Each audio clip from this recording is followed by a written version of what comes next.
Mamma, it is no use considering that house any further. It is much too large for us.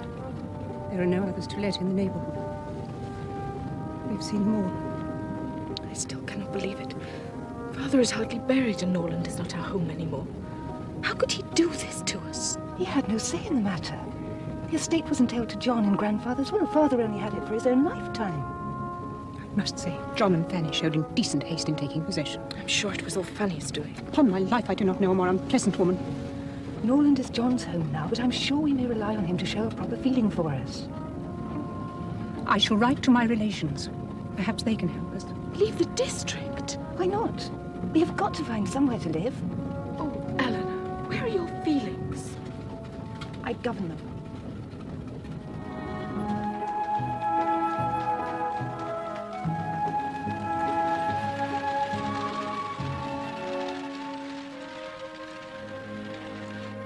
But Fanny, my dear love, it was my father's last request to me that I should assist his widow and daughters. Something must be done. That something need not be £3,000. Oh, he required the promise. I could not do less than give it. You surely did not promise to impoverish our dear little Harry, our only child. And for whom? The Miss Dashwoods are only your half-sisters. That is very true. But my father? He did not know what he was talking of 10 to 1. He was but light-headed at the time. To be sure, the time may come when little Harry may regret that so large a sum was parted with, if he should have a numerous family, for instance. To be sure he would. Perhaps, then, it would be better for all parties if the sum were diminished one half. £500 apiece would still be a prodigious increase to their fortune. Beyond all dreams. And for half-sisters. I would not wish to do anything mean. My dear, they have been left £500 a year. It strikes me they can want no addition at all. That is very true. Perhaps, then, it would be better to do something just for their mother. An annuity. Say, what, £100 a year? That is better than parting with £1,500. But then if Mrs. Dashwood should live for 15 years, we shall be completely taken in. My dear Fanny, her life cannot be worth half that purchase. How can we tell? People always live forever when there is an annuity to be paid to them. It is certainly hard to have that yearly drain on one's income. And you get no thanks for it either. If I were you, I would not allow them anything yearly. I think you are right, my love. A present of £50 now and then. To speak the truth, I do not believe your father had any idea of giving them money. He only meant you to help them in kindly ways now and then. Such as a basket of game or fish when they're in season. And helping them to find another dwelling place. Upon my word, I believe that is exactly what my father meant. Ah, my dear Eleanor. Was the house you inspected to your satisfaction? I fear not. Mamma and Marianne are resting. Well, never mind, my dear. We are delighted to have you here. Well, you keep on trying. There is nothing like a home of your own. Oh, I beg your pardon. I was not No, aware. no, come in, Edward. May I introduce my wife's brother, Mr. Edward Ferrars, Miss Dashwood. How do you do, Mr. Ferrars? How do you do, Miss Dashwood? Edward is to stay with us for a while. He has just come from Tunbridge Wells, where our dear mother has a very fine estate. Oh, yes, a very fine place. The rents bring in... How much would you say, Edward? I hardly know. Well, the timber alone's worth a fortune. There's no need to blush, Edward. All yours one day, eh? Edward, don't stand there like a dummy. Do please sit down, Mr. Ferrars. Thank you, Miss Dashwood.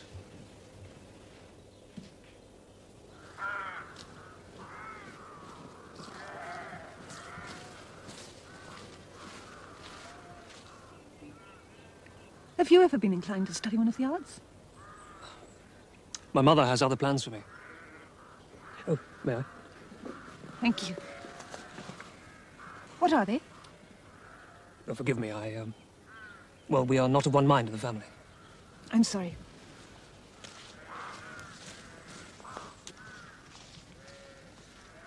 Now, is that comfortable? Thank you. Do sit down. You will not intrude. We both appear to like silence. No, if you will excuse me, my morning walk. Good morning, Miss Dashwood. Good morning, Mr. Ferrers.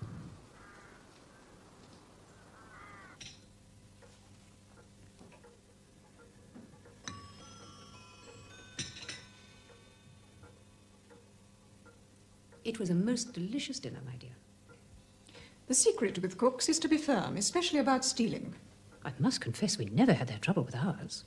Having made a clean sweep, I would not know I preferred to start afresh with servants, as you will, I dare say, when you find your new home. I hope that will be soon. Though you will not need many servants. Ah, I am glad you did not dally too long over the port. You should know, Fanny, that neither of us is a three-bottle man. I should think not. Temperance is the begetter of wealth. Ma'am. Thank you, John. And what shall we do now? Marianne, will you play us something? Marianne is quite an accomplished musician. Oh, please do, Miss Marianne. Perhaps later. Thank you. I do enjoy conversation. No, thank you. Elevating conversation. Do you read much, Mr. Ferris? Oh, I'm a middling reader. And your preference? Essays. Oh, fiddle-diddy. Dry bones. Reading should stir the heart, animate the feelings. My sister refers to the so-called Gothic or romantic novels, written mostly by ladies, for ladies. They are written for people with heart. The heroines are brought to a swoon by heroes who are ruthless, powerful, and ready to call upon the devil if need be. I would not call your heroes gentlemen, Miss Marianne. Gentlemen. So much for you, Mr. Ferris. Excuse me, Miss Marianne. Miss Dashwood, you sketch, of course. Yes, and do a little with watercolours. And you go out early. The light is so beautiful then. Yes, it is. Mr. Ferris, why do you not entertain us? I, Miss Marianne. Yes, look what I found. The works of William Cooper. You have heard of the poet Cooper? I have heard of the poet Cooper. Read us one, Mr. Ferris. Marianne, why do you not play us something now? When Mr. Ferris has read. That's a bargain. Here's one. Why not, Edward? It will cultivate your talent for public speaking. You know how ardently our dear mother wishes you to do that. Yes, come along, Edward. And practice will do good.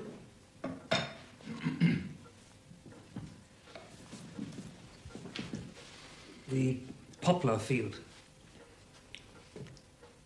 The poplars are felled, farewell to the shade, and the whispering sound of the cool colonnade. How spiritless, how tame was Mr. Edward's manner in reading to us last night. I fear his heart was not in it. Heart? What heart? I could not understand how you listened with such composure. He did as you asked him. Dear, that beautiful poetry which has frequently driven me almost wild, pronounced with such impenetrable calmness, such dreadful indifference. You would certainly have done more justice to simple and elegant prose. Mr. Edward Ferris does not attract me by a single grace of person or dress. He is stiff. His manners are pleasing. Overcome his shyness and you will glimpse an open, affectionate heart. I grant he is amiable. But he is not the kind of young man whom you seek. There is something wanting in his eyes. That spirit, that fire one looks for. Alas, the more I know of the world, the more am I convinced I shall never meet a man whom I can really love. I require so much. It is rather early to despair of such happiness. You're not yet 17. Making a picture is all a question of harmony. First, there is the harmony of form. One's eyes discover a pattern in nature that pleases. Then there is the harmony of colour. As for instance? Yes, he is an artist. Excuse me.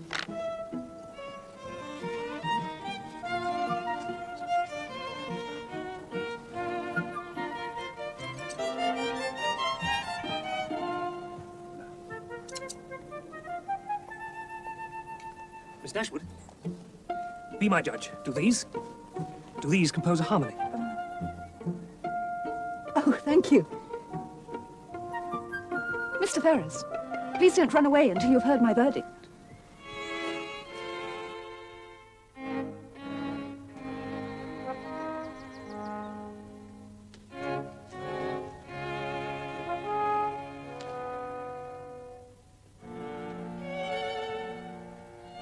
Every time I look at your breakfast set, I confess I envy you. Thank you. I am fond of it. Let me pluck up courage and ask. Must you take it with you when you leave? Well, it never occurred to me to do otherwise. It does seem to belong to this house, for all that your dear husband left it to you. With other pieces of furniture which will be so out of place in a small house. I shall find room for them. It does seem a little unfair to John, as the heir. I sometimes wonder if his father was rambling at the time. You are misinformed, Fanny. I'm extremely sorry if it will grieve you to part with the china and the pieces of furniture, but they came to me from my own family on my marriage. Oh, I'm so sorry. I did not know. Would you excuse me? Oh, please, I have so little time to talk to you all. Oh, really? Even Edward, my own brother, is much preoccupied lately. Indeed? He is an excellent young man, is he not? Yes. So he appears to me. As the heir to a rich estate, he has a great future, we are all sure. Mother wishes to get him into Parliament. Well, if that is his wish. It is what Mother wishes that counts. And then there is the question of finding a suitable match for him. Oh, yes. I'm sure. He needs a lady whose rank and fortune at least equal his own if he is to reach the highest places in the land. Of course, not everyone understands this. Do they not? Wherever he goes, there is some foolish young woman who tries to engage his attentions. Well, fortunately, he is of age and can look after himself. Oh, he had better. Mother still controls his purse strings. If Edward ever acted like a fool, all would go to his brother Robert. But Edward is not a fool. I sincerely trust he is not. Of course. I knew that a lady of your experience would understand. But you know the impudence of some of these girls. I have experienced a good deal of impudence, Fanny, but the worst of it has not been from the unmarried.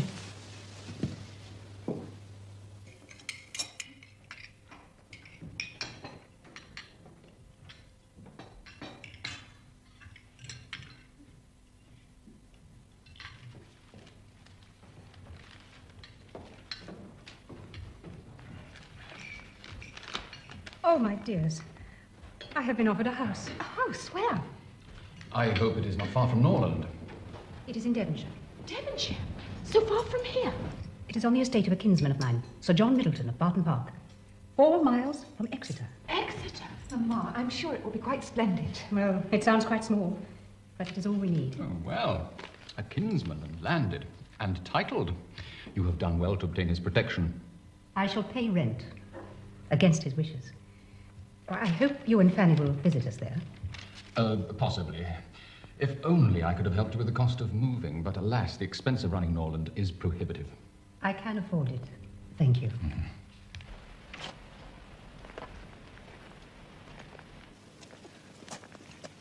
We have made our other farewells. They should have been here to see you off. They're busy people. But you will visit us. I shall visit you. You will be most welcome. Indeed. Dear, dear Norland, when shall I cease to regret you? Could you know the pain I suffer at bidding you farewell? And you, ye well-known trees, oh, but you will bloom on. You're unaware that never again shall I enjoy you, but never shall I forget you. Farewell. Marianne, we are waiting. Oh, you're heartless.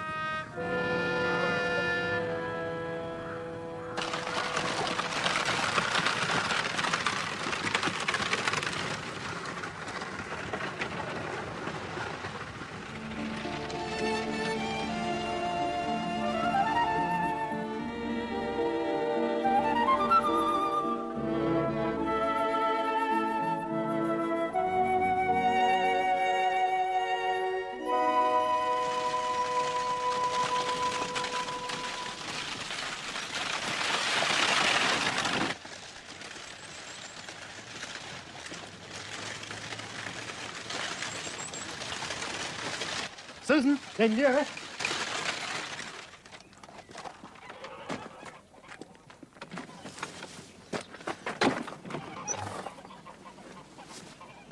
Welcome to Barton Cottage, ladies. Thank you. Thank you, Catherine.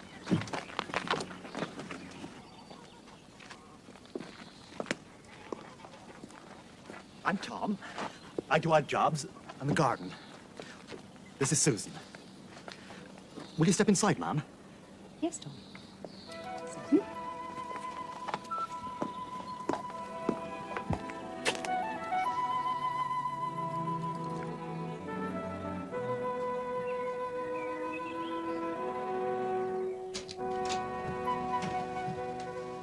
This is the other parlour, ma'am. Beds are ready, and the room's well aired. Not much unpacked in case we've done something wrong. That is excellent, Tom. Tea will be a few minutes. Oh, thank you, Susan. Sir John's expecting you. You should be here in a minute. And a boy on watch for you. Well, I want that hedge clip before he comes, if you'll excuse me.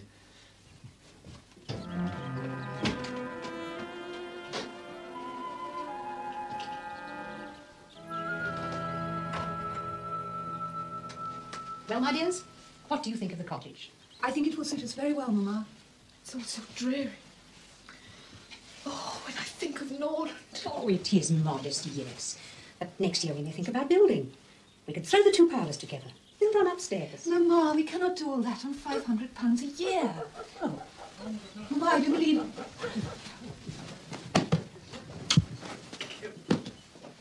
Oh, cousin. Oh, it's a long time since I've seen you. Dear Sir John. Welcome to all of you, ladies. Allow me to introduce my wife, Lady Middleton. How do you do, Lady Middleton? How do you do? May I present Miss Dashwood, Miss Marianne, Lady Middleton, Sir John. How do you do? A great pleasure, young ladies. We entertain much and be an ornament to our circle. Sally, sit. And now tell me, have you ever seen a finer boy at 6 than my William? Oh, never. I think that contains china. Get outside, William. My darling is so spirited. Well, my dears, we shan't stay long. You've a lot to do, but you'll find Tom a good fellow when he can train Susan up. I did want you to stay with us up at the park till you had this place all shipshape. Yes, so you wrote. But it will be quicker to settle in at once. John, that is William. He's come to some harm, I know it. No harm, my lady, except to my cucumber frame. The shock, John, we must take him home. Oh, coming, my dear. I was only meant to say welcome, but you'll come and have dinner with us tomorrow night. please Down don't. here, no arguments. There won't be a crowd. Just Lady Middleton's mother and my old friend Colonel Brandon. Be ready for my carriage at 4. Oh, that boy. The sooner he goes to Eton and gets thrashed black and blue, the better. Good day to you, cousins. Good day, Sir John. I will say this for the family. We do have a jolly time. So I see, Mrs. Jane. Ooh, this is a quiet night. Your daughter does play nicely. Ah. I was very fond of playing the pianoforte when I was a girl, but I gave it up on my marriage. And of course, my 2 dear children take up a great deal of my time. She's a nice touch, your sister. I'm only sorry there aren't more people here to enjoy it. I did ride down the valley this morning to invite some of the neighbours, but everybody was full of engagements. Oh, yes, excellent. And now after that song you promised us, huh?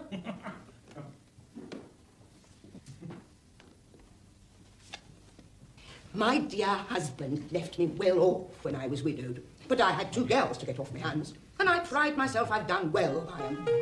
You wouldn't think Lady Middleton was my daughter, would you? Such a grand lady. Oh, I can't tell you the young ladies' academies I tried, and the deportment teachers.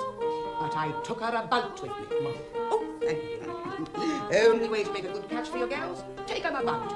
I married my other girl well, too. Thank you, sir. A Mr. Palmer. Every bit as rich as Sir John. My girls and I are so happy to go. But you've got to get them off, my dear. What else is there for a widow lady to do? Dear father, have you any gold or silver to set me free? There's one good match for a start. Couldn't wish for a finer gentleman than Colonel Brandon. He's right for it, too. I have got no gold nor silver to set you free. On the lookout, I'll warrant. Shall we listen to my sister? Sure, never mind, my dear. Plenty of young men here to entertain you, huh? Oh, the prickety push that I love having young people plenty to eat. Picnics by day, dancing at night. That's what I call life. But you be quiet a moment and listen to the music.